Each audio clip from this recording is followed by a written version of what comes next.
ಇಂಧನ ಸಚಿವ K J George ಕೋಲಾರದಲ್ಲಿ ನಿನ್ನೆ ಪ್ರಗತಿ ಪರಿಶೀಲನಾ ಸಭೆ ನಡೆಸಿದರು. ಈ ವೇಳೆ ಶಾಸಕರಾದ ಕೊತ್ತನೂರು ಮಂಜುನಾಥ್, ಕೆವೈ ನಂಜೇಗೌಡ, ಜಿಕೆ ವೆಂಕಟಶಿವಾರೆಡ್ಡಿ, ವಿಧಾನ ಪರಿಷತ್ ಸದಸ್ಯ ನಸೀರ್ ಅಹ್ಮದ್, ಅನಿಲ್ ಕುಮಾರ್ ಮತ್ತಿತರರು ಉಪಸ್ಥಿತರಿದ್ದರು.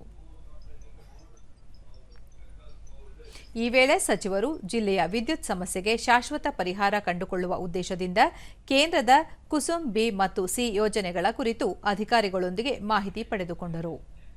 ಬಳಿಕ ಅವರು ಲೋಡ್ ಶೆಡ್ಡಿಂಗ್ ಸಮಸ್ಯೆ ತಪ್ಪಿಸಲು ಜಿಲ್ಲೆಗೆ ಪೂರೈಸುತ್ತಿರುವ ವಿದ್ಯುತ್ ಪ್ರಮಾಣವನ್ನು ಹೆಚ್ಚಿಸುವಂತೆ ಅಧಿಕಾರಿಗಳಿಗೆ ಸೂಚಿಸಿದರು. ಸಚಿವರು ಜಿಲ್ಲೆಯ ಹೊಳಲಿ ಗ್ರಾಮದ ಬಳಿ ಕೋಲಾರ ಹಾಲು ಮಹಾಮಂಡಳ 50 ಎಕರೆ ಪ್ರದೇಶದಲ್ಲಿ ನಿರ್ಮಿಸುತ್ತಿರುವ 12 ಮೆಗಾವ್ಯಾಟ್ ಸಾಮರ್ಥ್ಯದ ವಿದ್ಯುತ್ ಸ್ಥಾವರವನ್ನು ವೀಕ್ಷಿಸಿದರು. ನಾವು 12 ಮೆಗಾವ್ಯಾಟ್ಸ್ ವಿದ್ಯುತ್ ಉತ್ಪನ್ನ ಮಾಡ್ತಾ ಇದ್ದೀವಿ. ಈಗ 3 ಸ್ಟೇಜಲ್ಲಿ ಇಲ್ಲಿ ಮಾಡಿದ್ದೀವಿ. 3 ಸ್ಟೇಜಲ್ಲಿ ಈಗ ಮೊದಲನೇ